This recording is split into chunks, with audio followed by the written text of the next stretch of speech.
Bowlers को काफ़ी swing मिलेगा और बैट्समैन को थोड़ी दिक्कतें होंगी। आपको बैटिंग और बॉलिंग दोनों की तरफ से अच्छे पॉइंट्स देंगे, तो ध्यान में रखना। सुबह 5:30 बजे वाली मैच है, तो वहाँ पर तुम्हें ज़्यादा से ज़्यादा बैट्समैन ऐड करना है, तो फिर ऐसी गलतियाँ होती है उस प्रेशर में, स्पेशली आखिरी के 4 ओवर में। तो इसलिए डेथ बॉलर्स को कभी मिस मत करो।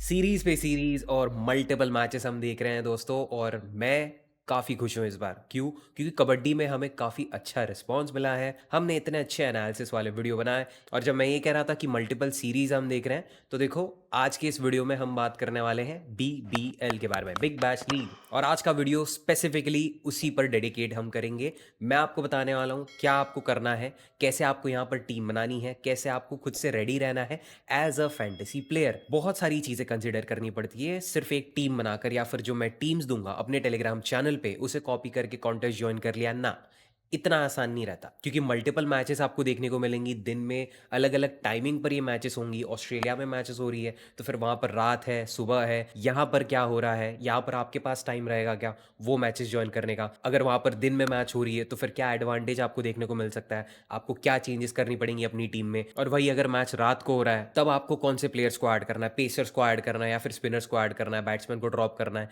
ये सारी चीज़ें आपको समझनी पड़ेंगी। फिर कौन से ऐसे कॉन्टेस्ट ज्वाइन करने हैं, कौन से ऐप पर करने हैं, TDS फ्री ऐप होना चाहिए या नहीं, ज़रूरी है या नहीं, ड्रीम 11 पर खेल सकते हैं क्या, मतलब बहुत सारे सवाल हैं। और इन सवालों के जवाब को मैं पॉइंट बाय पॉइंट डिस्कस करूंगा, ठीक है? तो वीडियो शांति से और पूरा देखना, सब कुछ समझ में आ जाएगा तुमको। सबसे पहले पॉइंट की तरफ बढ़ते हैं, और वो है BBL मैचेस का टाइमिंग्स। मोस्टली तुमको जो मैचेस यहाँ पर देखेंगे, और जहाँ पर मैं भी मानता हूँ हम इंडियंस कंफर्टेबल रहेंगे, 1:45 PM के आसपास। क्यों? क्योंकि दोपहर का टाइम रहता है, बहुत सारे लोग काम वाम पर जाते हैं, तो 1 से लेकर 2 सबका लंच पीरियड रहता ही है, तो वैसे में कॉन्टेस्ट ज्वाइन करना काफ़ी आसान हो जाता है, इतना मैं मानता हूँ। तो इसलिए अगर आपका फोकस ज़्यादा है 1:45 PM वाली मैच में, तो ध्यान रखना ये मैचेस ऑस्ट्रेलिया में रात को खेली जा रही है, तो इसीलिए बॉलर्स को काफ़ी स्विंग मिलेगा और बैट्समैन को थोड़ी दिक्कतें होंगी। तो अपनी फैंटेसी टीम को उस हिसाब से बनाना, कम से कम बैट्समैन और ज़्यादा से ज़्यादा पेसर्स को आप ऐड कर सकते हो। फिर तुम बोलोगे कि बैट्समैन को ऐड कब करना है, कौन सी ऐसी मैचेस है, तो और भी मैचेस रहती हैं, जैसे कि सुबह 5:30 बजे, फिर 10:30 बजे, 11:30 बजे और 12:30 बजे भी कुछ कुछ मैचेस आपको होते हुए दिखेंगी BBL की। तो उन मैचेस के लिए आप बैट्समैन को ऐड कर सकते हो, जो वहां पर एकदम सुबह तो नहीं, बट हाँ कंपैरेटिवली शाम को खेलते हैं। तो ध्यान में रखना, सुबह 5:30 बजे वाली मैच है, तो वहाँ पर तुम्हें ज़्यादा से ज़्यादा बैट्समैन ऐड करना है। 10:30 बजे वाली मैच है, तो वहाँ पर भी तुम बैट्समैन ऐड कर सकते हो, क्योंकि सुबह का टाइम है, बैट्समैन को थोड़ा फोकस करने में आसानी होगी और उस बैट्समैन का अच्छा खेलने का चांसेस भी ज़्यादा रहेगा। और अगर मैं बैट्समैन के बारे में आपको इतना बता रहा हूँ, तो ये भी बता दूँ कि कौन से बैट्समैन आपको ऐड करने हैं। तो आपको करना ये है, पहले तो बैटिंग ऑर्डर चेक करना है दोनों ही टीम्स का। उसमें तुम्हें जो टॉप 3 बैट्समैन दिख रहे हैं ना, वो शायद विकेट कीपर भी हो सकता है या फिर बैट्समैन भी हो सकता है। विकेट कीपर का भी इसी में ही कंसिडर करो। तुम्हें अगर कंफ्यूज हो रहा है कौन सा विकेट कीपर हमें ऐड करना है, तो सबसे पहली इनिंग्स में बैटिंग करने वाली टीम और उस टीम के पास जो विकेट कीपर है, अगर वो टॉप 3 में आपको दिख रहा है, बैटिंग ऑर्डर में अगर वो दिख रहा है, तो उसको सीधा उठाओ। और जब स्पेसिफिकली बैट्समैन सेक्शन की हम बात कर रहे हैं, तो वहां पर वो प्लेयर्स को ऐड करो जो टॉप 3 ऑर्डर में दिख ही रहे हैं, लेकिन उसी के साथ इंटरनेशनल सीरीज में भी खेल चुके हैं। जी हाँ, सिर्फ उन्हीं को आपको ऐड करना है अपनी टीम में। और रीजन आपको भी पता है कि ये इंटरनेशनल सीरीज में खेले हुए बैट्समैन को ही क्यों ऐड कर रहे हैं, क्योंकि इनके पास एक्सपीरियंस ज़्यादा रहता है, ठीक है? प्रेशर को हैंडल करने का इन्हें एक तरीका पता है, और ज़्यादातर हम देखते हैं कि यही बैट्समैन टॉप ऑर्डर में हमको दिखते हैं, तो पिक करना थोड़ा आसान हो जाता है तुम्हारे लिए। और फिर बॉलर्स भी तो बचते हैं, सिर्फ बैट्समैन और विकेट कीपर पे थोड़ी गेम होगी। बॉलर्स में आपको कभी भी किसी भी डेथ बॉलर को ड्रॉप नहीं करना है। जो लास्ट के 4 ओवर्स बॉलिंग संभालते हैं ना, वो आपके लिए बहुत इंपॉर्टेंट है। क्योंकि कोई भी मैच देख लो, कोई भी इनिंग्स उठा लो, फर्स्ट इनिंग्स में भी ये हमने होते हुए देखा है और सेकंड इनिंग्स में भी ये चीज़ होती है। आखिरी के जब 4-5 ओवर्स आते हैं, तब जो प्रेशर देखने को मिलता है ना भाई, एक नंबर। और वैसे में बैट्समैन पर बहुत ज़्यादा प्रेशर आता है और साथ ही साथ बॉलर्स पर। लेकिन ज़्यादातर गलतियां ना बैट्समैन करते हैं ये आखिरी के ओवर में। क्या गलतियां करते हैं? ये सोचते हैं कि अगर टारगेट बहुत छोटा हो रहा है, तो जितने हो सकते हैं उतने रन्स निकालने की कोशिश करते हैं, ताकि सेकेंड इनिंग्स वाली टीम को थोड़ा चेस करने में दिक्कतें हो। समझ रहे हो? और सेकेंड इनिंग्स में भी वही होता है। अगर उनको लग रहा है कि टारगेट बहुत ज़्यादा हो गया है, हमें चेस करना है, तो क्या करते हैं, थोड़ा खींच खींच के मारने की कोशिश करते हैं। और वैसे में क्या होता है, या तो क्लीन बोल्ड हो जाएंगे या तो इनकी कोई कैच पकड़ लेगा। तो फिर ऐसी गलतियां होती है उस प्रेशर में, स्पेशली आखिरी के 4 ओवर में। तो इसलिए डेथ बॉलर्स को कभी मिस मत करो।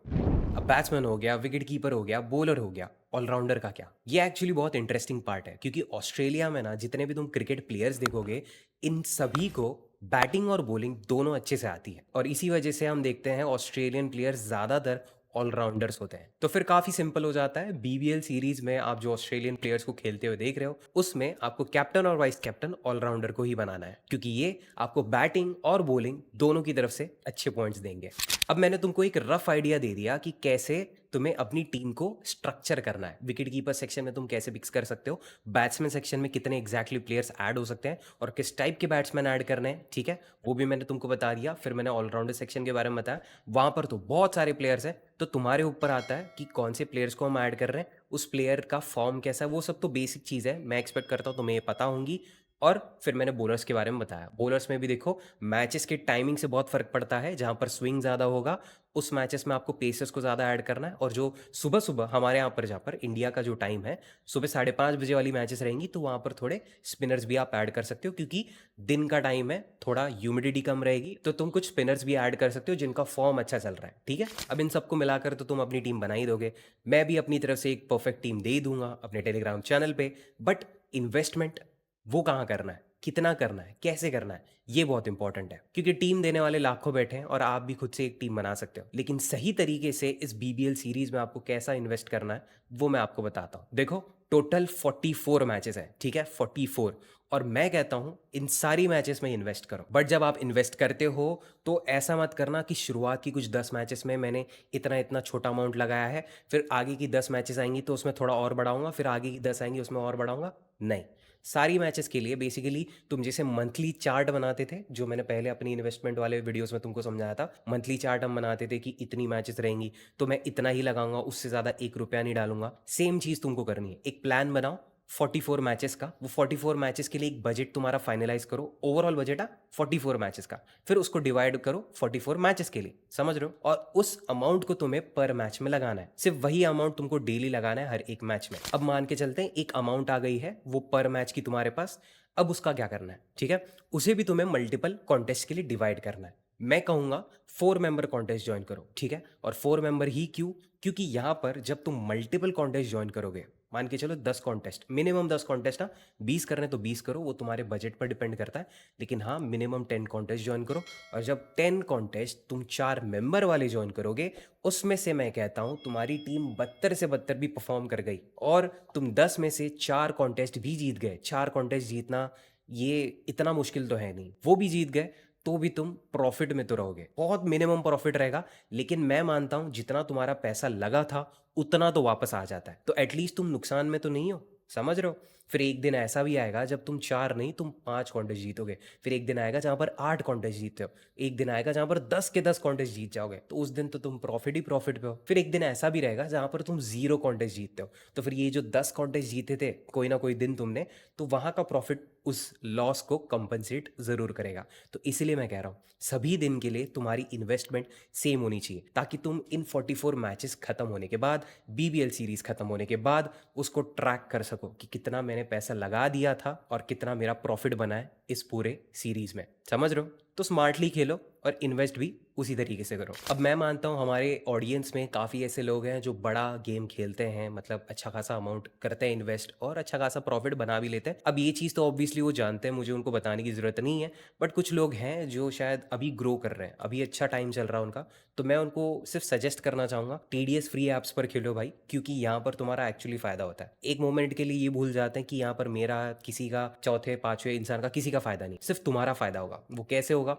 देखो, तुम ड्रीम इलेवन उठा लो या फिर कोई और ऐप जहां पर मैं रेकमेंड करता हूं, जहां पर मैं खुद खेलता हूं, वो है लीग 11। ये ऐप और ड्रीम इलेवन में फर्क इतना ही है कि यहाँ पर आपको टीडीएस नहीं देना पड़ता। बहुत सारे लोग बोलेंगे कि भाई हाँ टीडीएस तो हमारा कटता है, टीडीएस कटता है, और वो तो काटना पड़ेगा ही भाई। तुम जितना भी अमाउंट जीतोगे उसको जब विड्रॉ करोगे, उसका 30% टीडीएस ड्रीम इलेवन भी काटेगा और लीग 11 भी काटेगा। फर्क इतना है कि लीग 11 पर आपको 100% वो टीडीएस रिफंड होता है। खुद खेलता हूँ वहाँ पे और हर महीने के एंडिंग में मैं अपना टीडीएस विड्रॉ करता हूँ। और ना ही सिर्फ लीग 11, और भी ऐप्स हैं, आपको अगर वहाँ पर जाना तो जा सकते हो, जैसे कि फोकस 11, एक्सेल 11। ये कुछ 2-3 ऐप्स मैं पर्सनली अभी ट्राई कर रहा हूँ और इन सभी का जो भी रिजल्ट आता है मैं अपने चैनल पर अपलोड करता हूँ। वो भी तुम देखोगे तो तुमको भी खुद को लगेगा कि हाँ, यहाँ पर जीतने का चांस है। इस टाइम पे बीबीएल में और बड़े बड़े, मतलब बड़े बड़े नहीं, ये ऐसे कुछ सीरीज जब आते हैं ना, तो प्राइम मेंबरशिप ना ये ना वो, और तुमको ग्रैंड लीग जिता देंगे, मेगा कॉन्टेस्ट में तुम्हारा रैंक 3 आएगा, रैंक 2 आएगा, रैंक 1 आएगा।